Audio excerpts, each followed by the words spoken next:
Assalamu alaikum warahmatullahi wabarakatuh.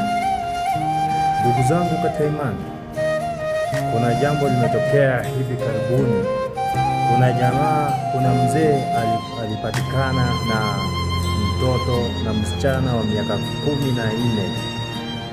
akiwa na mimba, na huyo mzee kwa mujibu wa maelezo yake anasema kuwa alimuoa huyo msichana kutoka kwa wazazi wake, na hiyo ilikuwa ni ndoa ambayo imeridhishwa na wazazi wake, na wala yeye hakuridhia na hakuwa anataka mzee huyo. Mzee inavyosemekana, wengine wanasema ana miaka 60, lakini yeye kulingana na ID yake inaonyesha kuwa ako na miaka 46, 46 years. Kwa hivyo ndugu zangu, wale ambao sio Waislamu, tafadhali, aliyekosa ni mzee, sio mtume wetu Muhammad sallallahu alaihi wasallam, sio mtume wetu Muhammad sallallahu alaihi wasallam. Muhammad amefaradhishwa na Allah subhanahu wa ta'ala kumwoa Aisha binti Abu Bakar.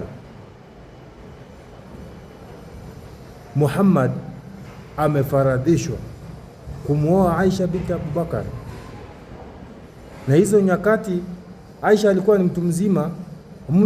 Msichana akiwa na miaka 9 ni mtu mzima tayari. Na kwa hivyo wewe ambaye unasema kuwa Muhammad ni mbakaji, wewe koma katika hicho kikomo chako.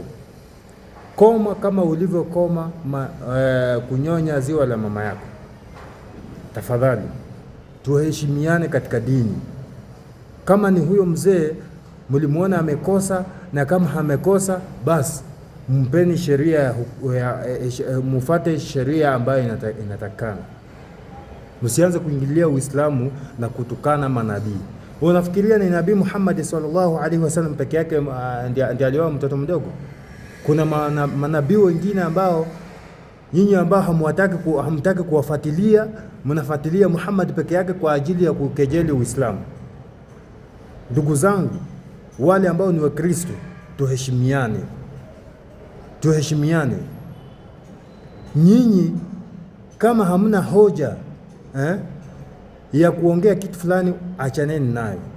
Na ninawaambia hivi, someni vitabu. Mnasikia? Mwache kukejeli Uislamu kutokana na jambo ambalo halihusikani na kejelizo. Mnatukana Uislamu na mnamtukana Mtume Muhammad sallallahu alaihi wasallam mkisema ati ni mbakaji. Wewe alibaka, Aisha alikuwa mtoto wako? Unasema ni mbakaji, Aisha alikuwa mtoto wako? Tuheshimiane katika dini.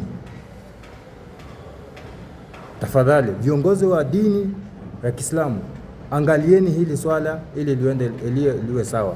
Wa hadha, assalamu alaikum wa rahmatullahi wa barakatuh.